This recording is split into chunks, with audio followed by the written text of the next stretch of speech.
time, but fucking excellent. Right, let's get the applause going again. Let's hear it for Sally Firth, ladies and gentlemen. Sally Firth.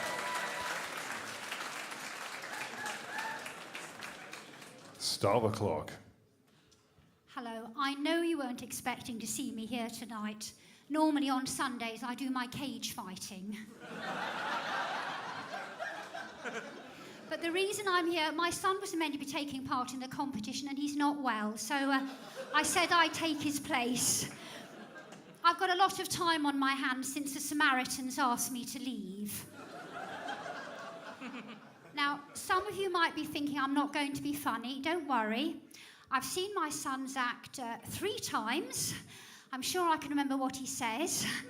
But in case I get stuck, I've got his notebook to help me out. First, I need to tell you about myself. My name's Sally, and I've been married to Roger for 28 years. Seems longer. Now, I know when you've been with the same person for a while, things can get a little stale in the sex department. But I was still quite upset when Roger said to me recently, "You are so predictable. Why don't you ever surprise me? Dress up or something." So the next day, when he got home from work, I did surprise him. I was wearing his mother's clothes.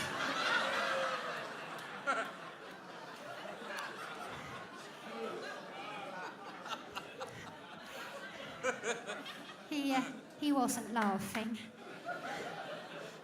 I always thought he wanted me to be a bit more like her, you see, but it didn't go down well. I think it was too soon after the funeral.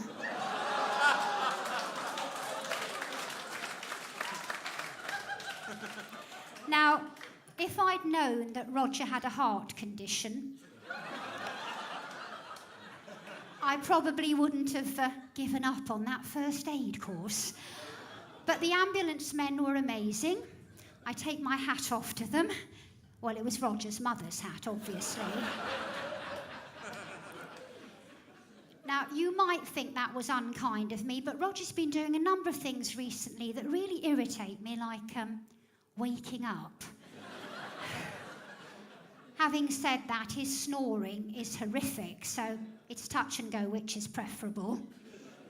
Now, I had to surprise myself a few days later. I was in the supermarket and I needed the loo. Do you know what? They've got a condom machine in the ladies at Tesco. I know you're surprised. You thought I shopped at Waitrose, didn't you? Now, you may not be surprised at this, but I was a bit of a late starter sexually. I was 20. That's because I wanted the first one to be special. And he was. He had special requirements, that's it. He could only become aroused if we made love outside. Now, I didn't mind that. I'm quite broad-minded, but we were going out in February, so it wasn't ideal.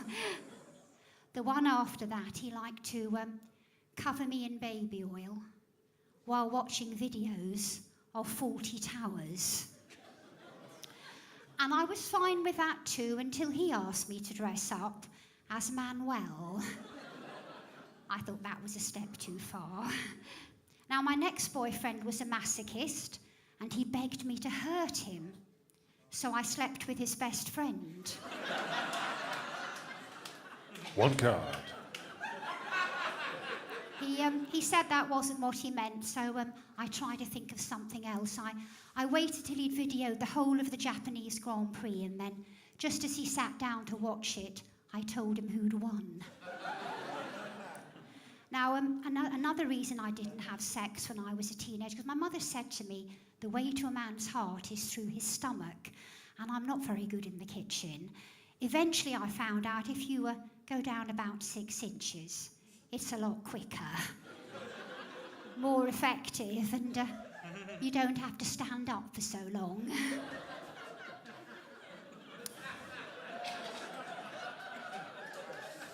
Thank you.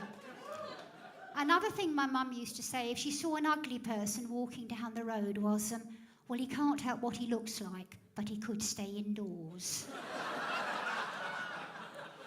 Now, she said that when she first saw Roger.